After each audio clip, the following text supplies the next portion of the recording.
విజయవాడ తూర్పు నియోజకవర్గంలో మా ఎమ్మెల్యే గద్దా రామ్మోహన్ రావు ఆధ్వర్యంలో మా డివిజన్ అధ్యక్షులు తెలుగుదేశం నాయకులు కార్యకర్తలు అందరి సహకారంతో ఇవాళ ఇక్కడ ఒక మెడికల్ క్యాంప్ పెట్టడం జరిగింది. యథావిధిగానే ప్రతి మెడికల్ క్యాంపుల్లో కానీ ఇక్కడ కూడా అన్ని రకాల వైద్య సేవలు అందిస్తున్నాం. ఒక్కసారి ఇంకొక 2.5 నెలల్లో ఎలక్షన్స్ రాబోతున్నాయి. ఎలక్షన్ కోడ్ మమ్మల్ని రెస్ట్రిక్ట్ చెప్తే మేము ఆపుతాం, కానీ లేకపోతే ప్రతి నెల మెడికల్ క్యాంప్ అనేది ఇక్కడ ప్రతినిత్యం జరుగుతూ ఉంటుంది. ఎందుకంటే బేసిక్ ఆరోగ్యం అనేది ఇంపార్టెంట్ విషయాన్ని ప్రభుత్వం పక్కన పెట్టింది. ఇక్కడ చాలా ఆసుపత్రులు ఆరోగ్యశ్రీ కేసులు తీసుకోవట్లేదు కాబట్టి అందరూ, అంతేకాకుండా మీరు చూస్తే అన్నీ కూడా పెద్ద పెద్ద హాస్పిటల్స్, విజయవాడలో పెద్ద కార్పొరేట్ హాస్పిటల్స్ ఉన్నాయి. ఖరీదైన క్యాన్సర్ వైద్యం కూడా పెట్టడం జరిగింది. మా నాయకులు కార్యకర్తలు ఒక్క విషయం గుర్తుంచుకున్న ప్రజలు కూడా మీరు గమనించాలి. అధికారంలో ఉన్న ప్రతిపక్షంలో ఉన్న నిరంతరం ప్రజల చెంతనే మేము ఉంటాం. మీరు చూస్తే మాకు అధికారంలో మేము కరోనా సమయంలో నాయకులు కార్యకర్తలు ప్రజల కష్ట సుఖాలు తెలుసుకుని వారంటే ఉన్నారు.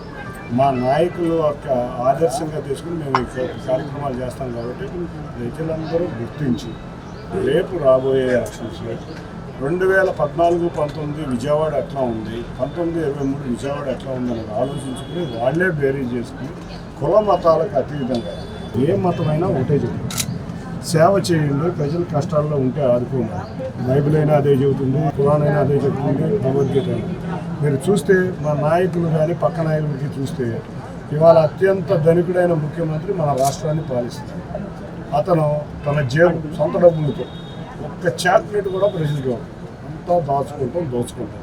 మా నాయకులు ఉన్నారంటే ఇవాళ కరోనా టైంలో కానీ, ఇవాళ ప్రకృతి విపత్తులు తుఫానులు వచ్చే సమయంలో కానీ, అంతేకాకుండా ఏ కష్టం వచ్చినా ప్రజలకి ఆఖరికి మా నాయకులు ఇంట్లో కుటుంబ సభ్యులు కూడా భువనేశ్వర్ గారితో సహా మీరు చూస్తే ఇక్కడ ప్రకృతి విపత్తు వచ్చినప్పుడు ఆవిడ చేసే సహాయాలు ఎన్టీఆర్ ట్రస్ట్ పెట్టిన, అంతేకాకుండా బసవతారకం తప్పని క్యాన్సర్ హాస్పిటల్, అంతేకాని పవన్ కళ్యాణ్ గారు కానీ, చిరంజీవి గారు కానీ, బ్లడ్ బ్యాంక్ కానీ ఎన్నో చేస్తూ ఉంటారు. అటువంటి నాయకులను గెలిపించుకోండి. కుల మతాలు ఎన్ని మతాలు చెప్పేది అది ఒక్కటే కాబట్టి అటువంటి సేవ చేసేవారిని గెలిపించుకోండి. ₹1 జేబులో డబ్బులు ఇవ్వడం, అత్యంత ఖరీదైన ముందు దోచుకుంటూనే ఇతనికి చేతలు మీరు అందరూ సేకరించి తెలుగుదేశం ప్రభుత్వాన్ని అత్యధిక మెజారిటీతో ఈ డివిజన్ కొండ చుట్టుపక్కల ప్రాంతం ఉన్న డివిజన్లో ఏ పనులు చేసామంటే మా ప్రభుత్వంలో చేసాం.